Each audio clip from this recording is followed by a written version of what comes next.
Well, finding your way to Flushing Meadow was not easy, even though it's right next to LaGuardia Airport. To show you how, here's our roving reporter, Steve Alvarez.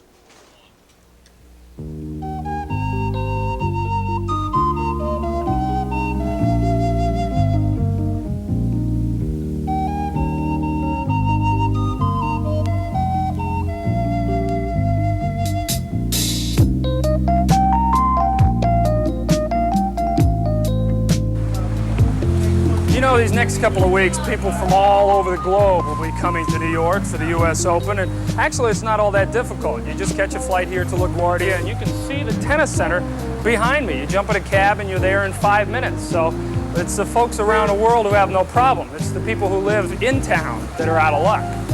Cab! On a map, it looks easy. The tournament's played at the National Tennis Center in Flushing Meadow. It's kind of centrally located, and as the saying goes, all roads lead to the U.S. Open. Sort of. A lot of fans come from Long Island, and there's really only one road in, the Long Island Expressway, often called the world's longest parking lot. Of course, for all those folks who don't want to battle it out on the Long Island Expressway, well, they can always take their boat. They can park it right here at the World's Fair Marina. This is just across the street from Shea Stadium and just a pretty good lob shot away from the tennis center. Not everyone, however, can be a part of the tennis flotilla. Believe it or not, everybody in the city doesn't own a boat. A lot of them don't even own a car.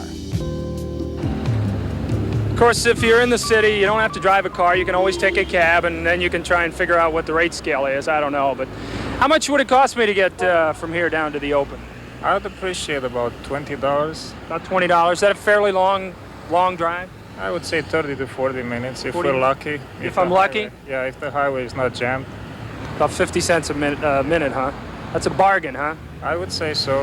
Yeah, it's pretty hot right now. I have the air conditioner. It's pretty nice inside. Yeah, gotta charge for that air conditioning surcharge, but maybe we can find a cheaper way. Well, there are other ways to get to the Open from downtown. Actually, if you're in the heart of New York, why not go to the heart of transportation here in New York at Grand Central? This will get you almost anywhere. See, even the god of mass transportation up there is pointing to the U.S. Open. Where's that, New Jersey? Well, anyway, you can get there from here. That's the important thing, and maybe these guys know. Do you know how to get to the U.S. Open from here? To where? To the U.S. Open? Not a clue? Not a tennis fan? No? It's obviously not a tennis fan. This gentleman knows. You know how to get to the Open, don't you? Oh, yeah. How do you get to the U.S. Open from here? It's number 7. Number 7? Train, yeah, Flushing train. Piece of cake. We're there.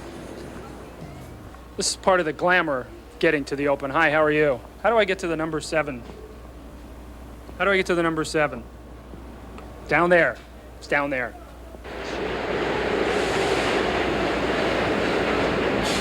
Well, here I go. The adventure continues. I found the number 7 on my way to the U.S. Open, and when I come back, well, when I get out on the other side, it'll be a whole different world.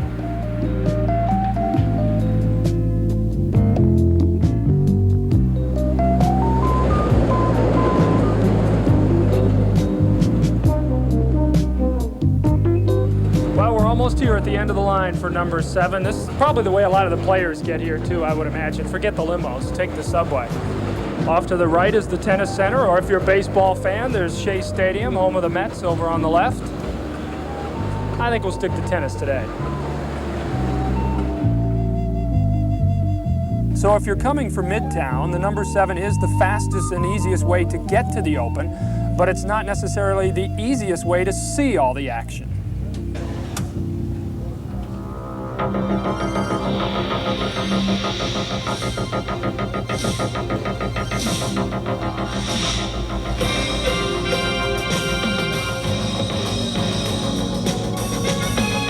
USA Sports presents the 1988 United States Open Tennis Championship.